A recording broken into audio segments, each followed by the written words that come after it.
In a small village in Africa, there lived a young girl named Chioma.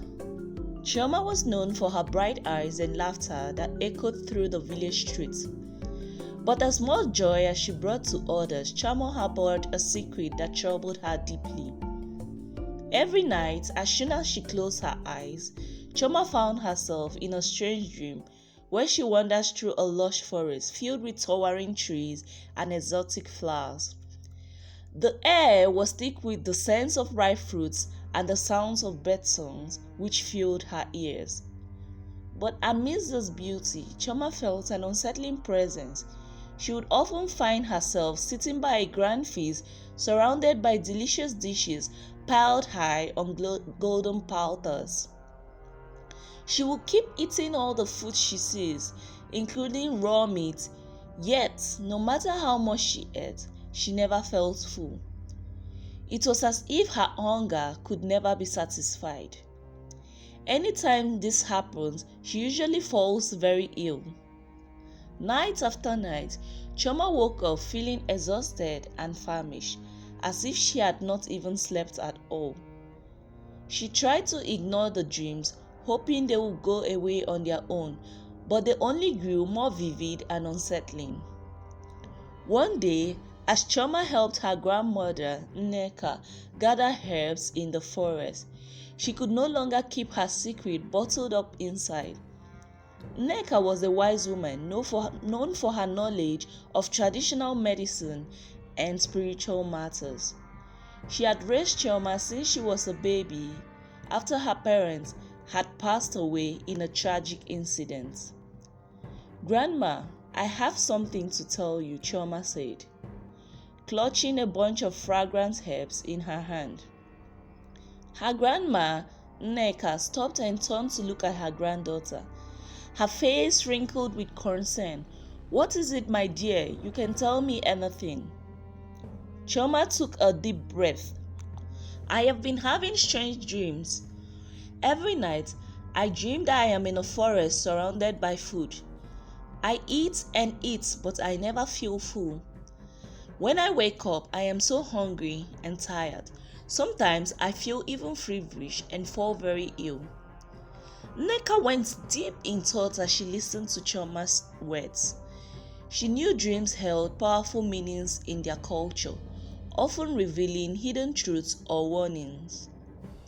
"These dreams sound troubling indeed, Chioma," her grandma said softly.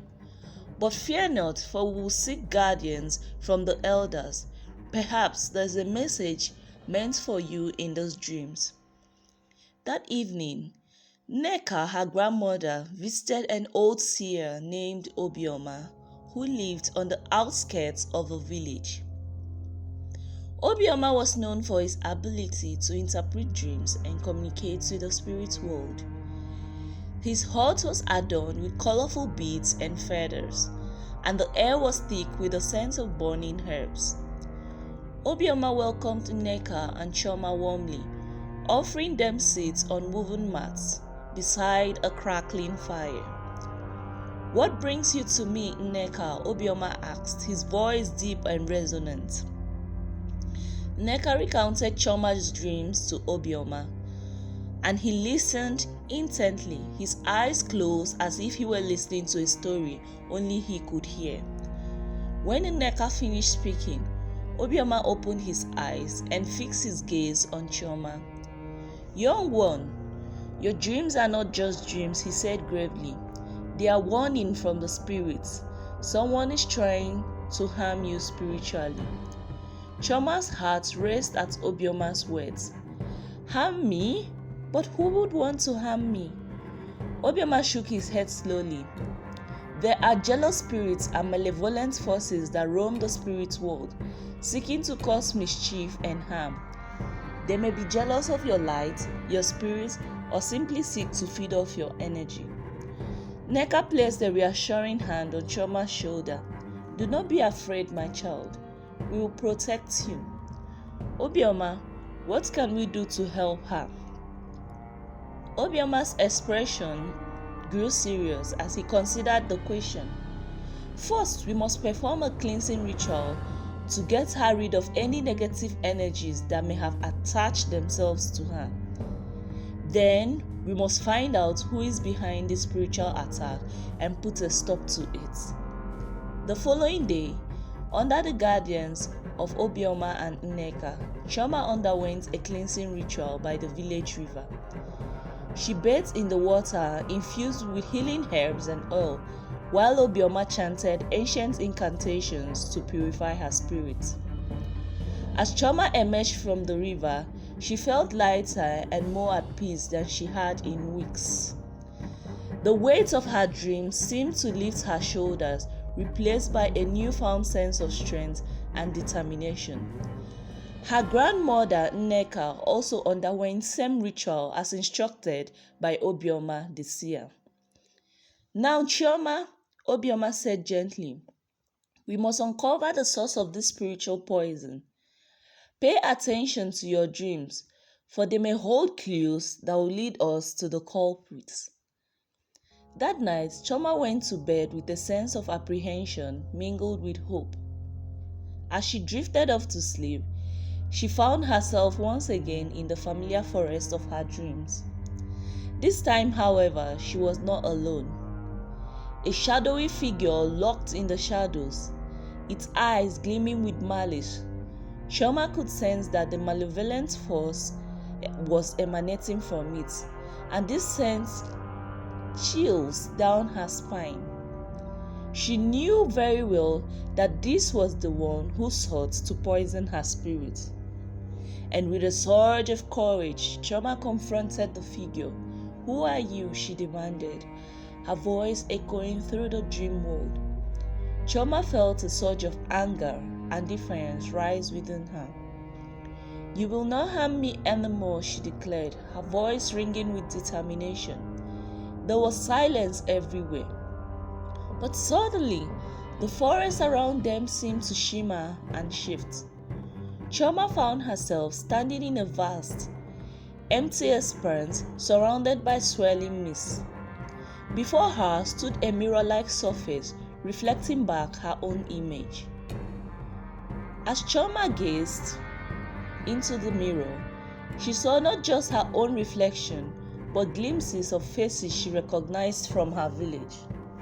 Faces twisted with envy and resentment, their eyes filled with shadows of darkness. "These are the ones who seek to harm you," a voice whispered in Chioma's ear. She turned to see Obioma standing beside her, his wise eyes fixed on the mirror. Chioma's heart raced, but she did not falter. She remembered Obioma's words. "Your strength lies in your spirit. Do not let the words and shadows weaken you." Suddenly, the forest floor began to tremble beneath her feet. The trees swayed ominously, their branches twisting into the grotesque shapes. Chioma realized she was facing a manifestation of the envy that sought to overwhelm her. With a deep breath, Chioma summoned her inner strength. "I am stronger than you," she declared to the shadows. "I am filled with light and love." As she spoke, a brilliant glow emanated from her heart, dispelling the shadows and calming the trembling forest. The whispers faded into the distance, leaving Chioma standing tall and victorious. Back in the waking world, Chioma continued her daily routines with a newfound sense of purpose. Now she helped her grandma, Nneka, gather her herbs. She tended to the village animals and listened intently to the elder stories by the fire at night. Each day brought her closer to understanding the true power of her spirit. Yet, the threat still loomed. The jealous hearts that harbored resentment against Chioma grew bolder, their envy fueling new attempts to disrupt her peace. One evening, during a festive gathering in the village square, Chioma felt a chill run down her spine. but she pretended as if nothing happened and still maintained her cyst.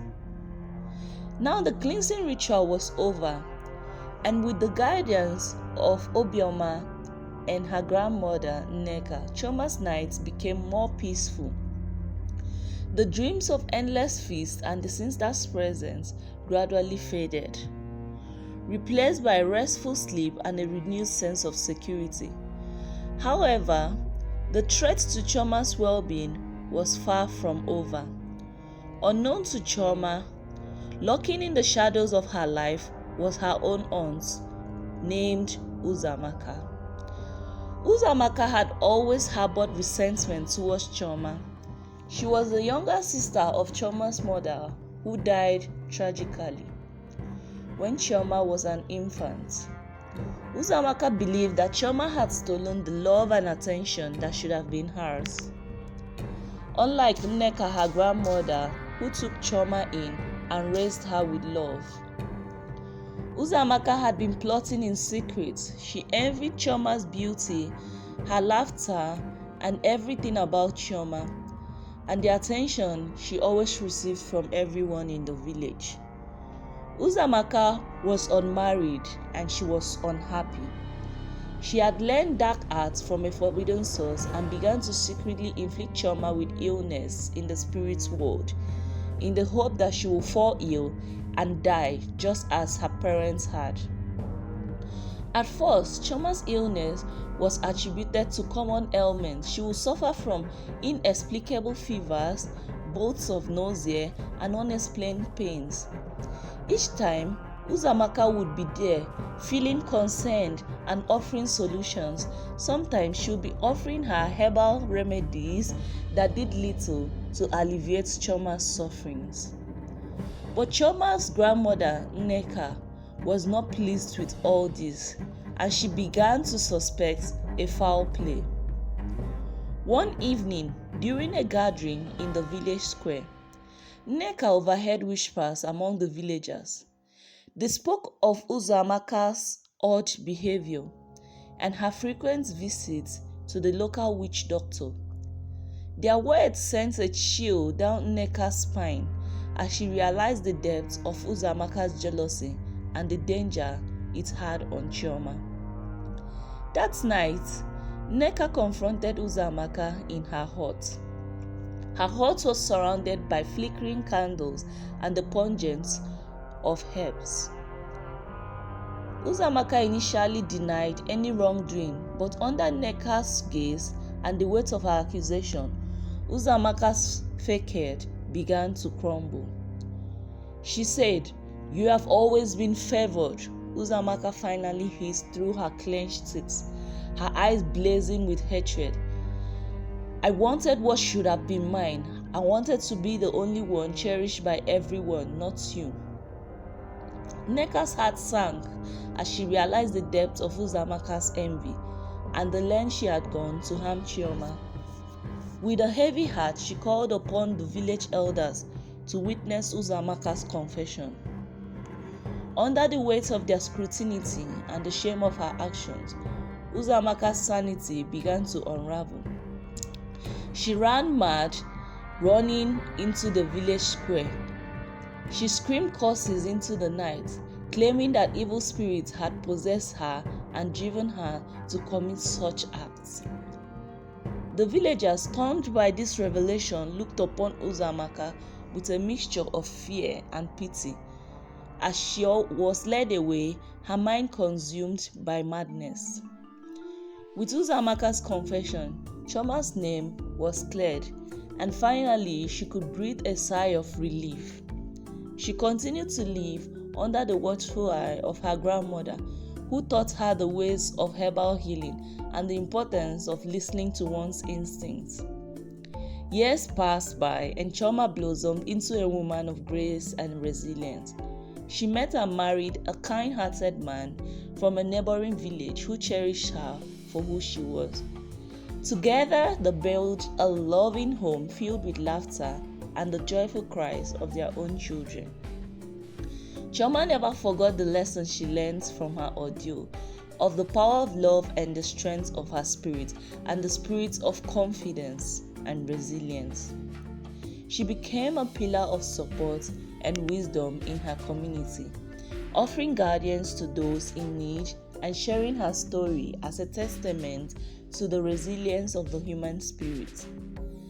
And as for Uzamaka, she spent her remaining days in solitude, haunted by the shadows of her own envy and the consequences of her action. Her tale served as a cautionary reminder to the villagers of the dangers of jealousy and the destructive powers of these dark desires.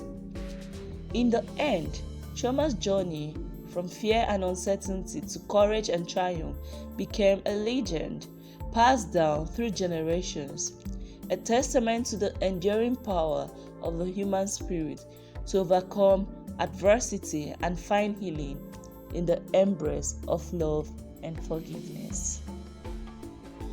Hope you enjoyed that beautiful story. Please hit that subscribe button. Subscribe to my YouTube channel. Like, share, comment always. Thank you. Bye-bye.